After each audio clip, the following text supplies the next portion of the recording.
consciência suprema, na forma do Mestre Perfeito Sadhguru, surge e os treina sobre como devem avançar em direção à consciência suprema e imergir nela. Todas as técnicas, todas as regras de como se fundir com ela são conhecidas por ninguém mais senão o Ser Supremo. Logo, é o Ser Supremo que ensina aos aspirantes espirituais na forma do Mestre Perfeito Sadhguru. Não há nenhuma alternativa senão essa. Notas do Seminário 1980. Eu vou começar a fala assim, que ação que você faz com total segurança, confiança e com concentração, uma coisa do seu dia a dia, assim, que você, não, eu vou fazer isso e eu vou fazer, e você realmente faz aquilo sem dúvida, com precisão, com foco e autoconfiança. Acho que cada uma tem, se pensar, vai ter alguma coisa que sente segura, nossa, isso eu sei fazer. Comer e tomar banho. Cozinhar. Limpar a casa. Limpar a casa. Hã? Limpar. Não tem dúvida, né? Não tem dúvida. Eu fiquei pensando assim, eu acho que a minha resposta seria quando eu tô atrasada para algum lugar, vai com tudo, dirigir, né? Dirigir também. Dirigir, para mim ia ser dirigir. Não tenho medo, né? Não tem dúvida, você sabe que você vai fazer aquilo e vai ser bem sucedido, você vai alcançar o objetivo, né?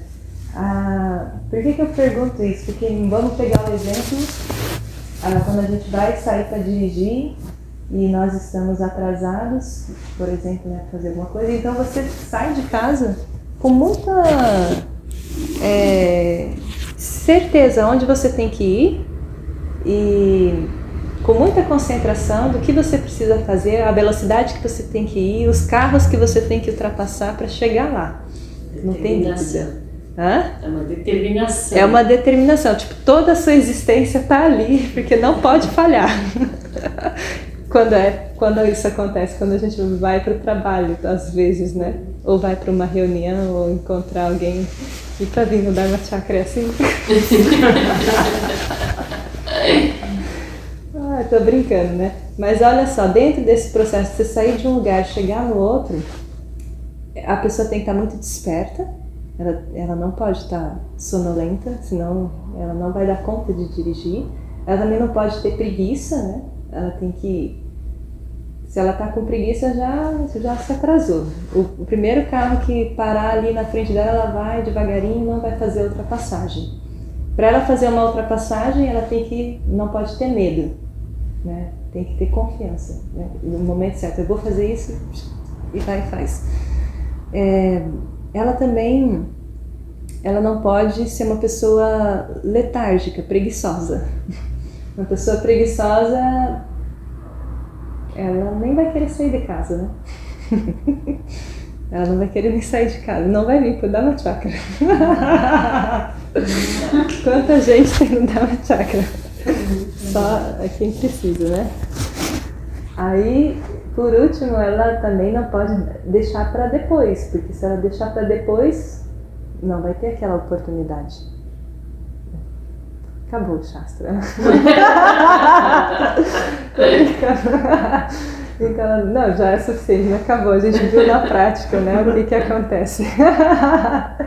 Então ela não pode procrastinar, tem que deixar, né, tem que ser feito aquilo que a gente determina de fazer hoje, tem que ser feito imediatamente, e aquilo que a gente pensa em fazer amanhã tem que ser feito hoje. Então assim, para as nossas ações serem bem-sucedidas, tem coisas boas que nós precisamos fazer, mas também tem coisas negativas que temos que evitar de fazer.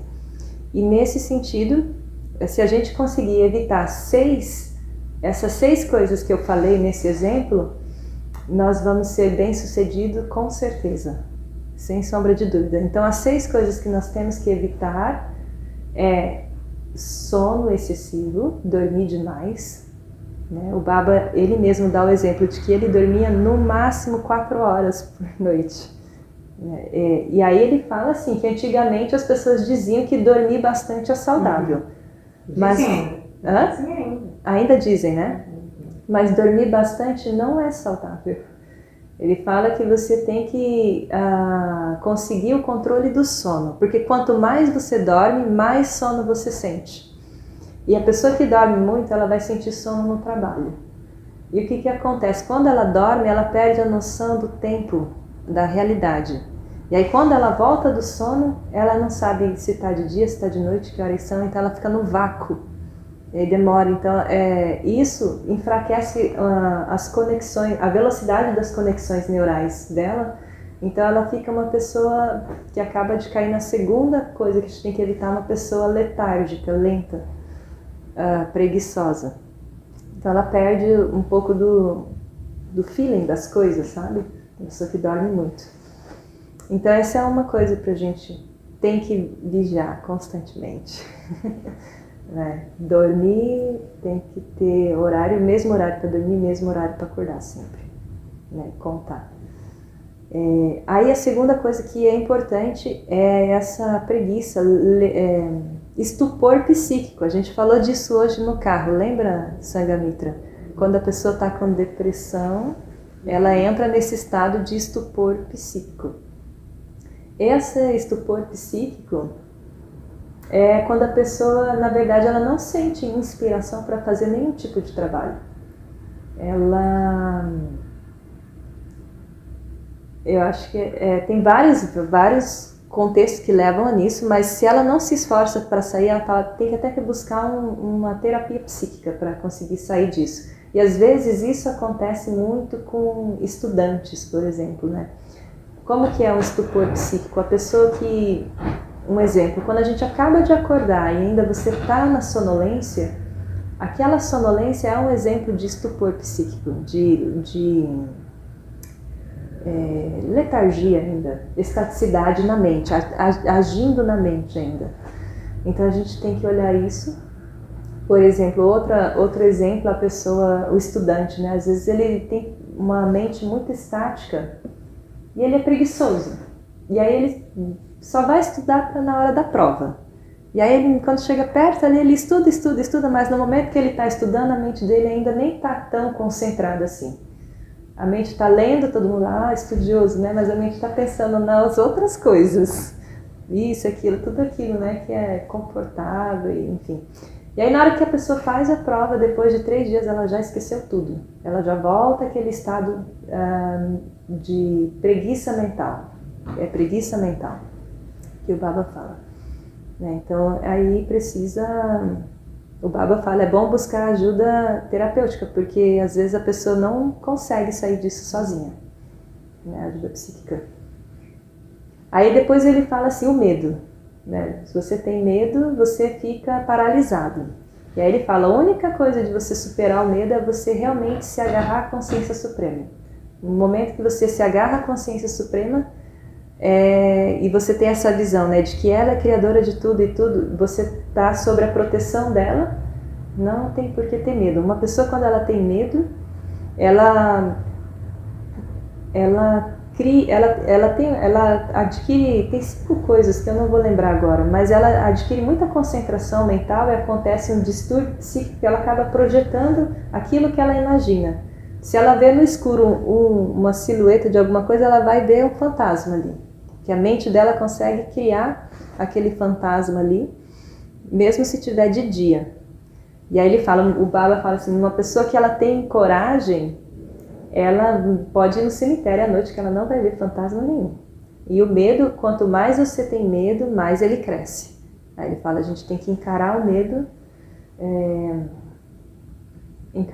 mesmo, porque não tem com o que ter medo. Medo é uma coisa que, ele fala, até uma doença mental. A pessoa que tem medo. Medo. E quanto mais a pessoa tem medo, mais tímida ela é. Então, por exemplo, né, eu era muito tímida. Assim, antes do Tantra, eu jamais estaria aqui falando alguma coisa. Até assim, vergonha de pedir um suco na lanchonete, eu falava, mãe, pede pra mim. Eu pedi um suco. Então é assim, a vida vai colocando, a gente tem que ir enfrentando os medos. Onde você tem medo, aí você se posiciona lá. Faz esse exercício, né? Aí depois o Baba ele fala assim, é importante também, depois do medo, você não ter, acho que eu já meio falei, né? A letargia física, psíquica e espiritual. Aí acontece, né? Por que as pessoas não vêm aqui? A Krishna fala, tá difícil as pessoas e ninguém quer vir para cá. As pessoas estão acomodadas nessa letargia espiritual. É uma letargia que tem. Só é um desafio. A preguiça de sair de casa. E aí o que acontece, né? Vamos já puxar um pouco para a realidade de hoje. Junta a letargia com a procrastinação, mais as redes sociais ainda, que agora eu tô nessa de olhar isso, né? Porque eu tô me cuidando, porque às vezes eu me passo. E aí pronto, fica dificílimo, né? Para sair dessa letargia. Porque tu perde muito tempo nas redes Sim, sociais. estimula muito. A letargia espiritual é quando realmente a pessoa sabe que aquilo é bom de ser feito, mas ela não vai fazer aquilo, ela vai ficar acomodada.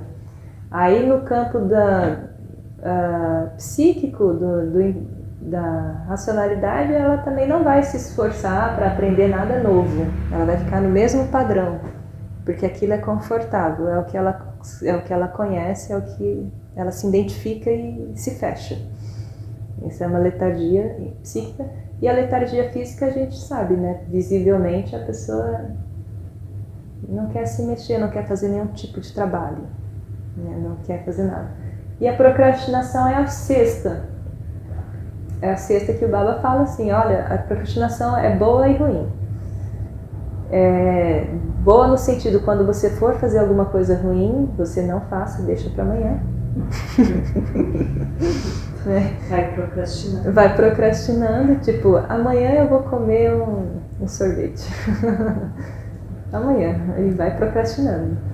Aí a coisa boa, a coisa ruim da procrastinação é quando você tem que fazer a coisa boa e você não faz, você deixa para amanhã. Aí quando chega amanhã você deixa para amanhã. Ou quando é aquilo que tu tem que fazer hoje, o Baba fala, não perde tempo, faz imediatamente agora. E essa parte aí eu tenho que praticar também. Todos eu tenho que uma coisa para praticar, né? Melhorar. Então esses são os 6 hábitos que a gente tem que ter controle, porque no momento que a gente tem controle, a gente consegue vencer, ser vitorioso em qualquer ação. Aí eu fiquei pensando, nossa, o que eu vou falar hoje lá na festa? Aí eu falei assim, mas Baba, se for pessoas novas, eu já vou chegar assim, falando tanta coisa assim, né? As pessoas não vão querer voltar mais. Aí ele, não, vai lá, do seu jeitinho. Vai lá, né?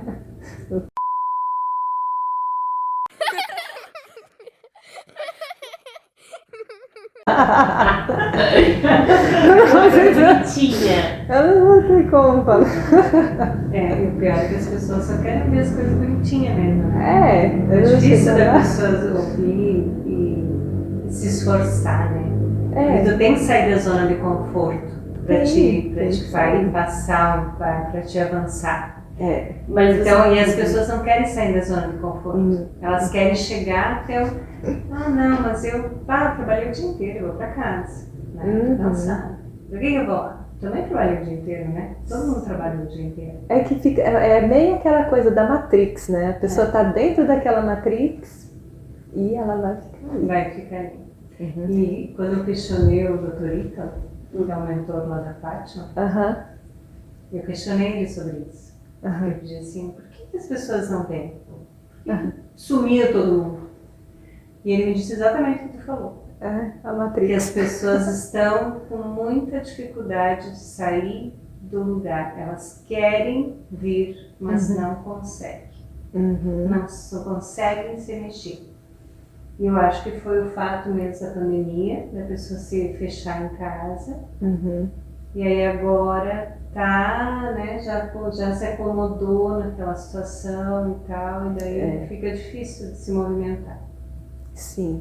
Eu acho que, olha, te ouvindo falar assim, me veio uma coisa assim, vocês têm que voltar nos tempos antigos, que era de ir porta em porta e dar papelzinho, convidar, igual aqueles pessoal faz da igreja. Mas a gente faz isso, manda no WhatsApp, né? Cada um fulano, eu mandei pro negócio, de mandei pra um monte de gente que nem responde, né? Não, mas acho que não tá rolando isso, Krishna Priya. Mas não em grupo, mandava no direto, né? Pessoa para pessoa diretamente, não nos grupos, porque o grupo não.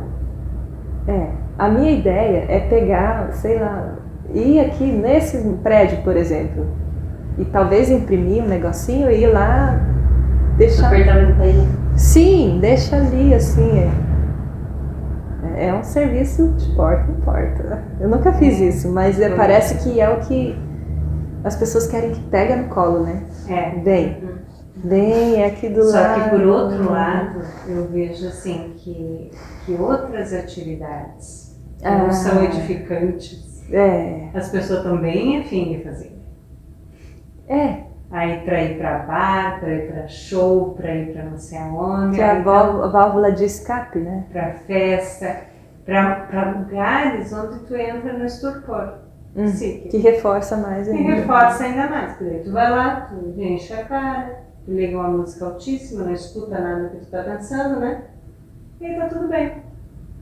Pois é. Aí eu lembro do Dada, daquele encontro que ele teve com o menino na chácara. Que tava, né?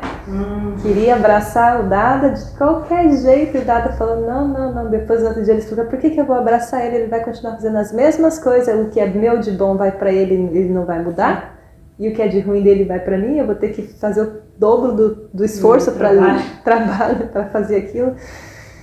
Pensando nisso, né? Realmente, aí a gente vê muito isso, né? As pessoas querem algo prazeroso demais.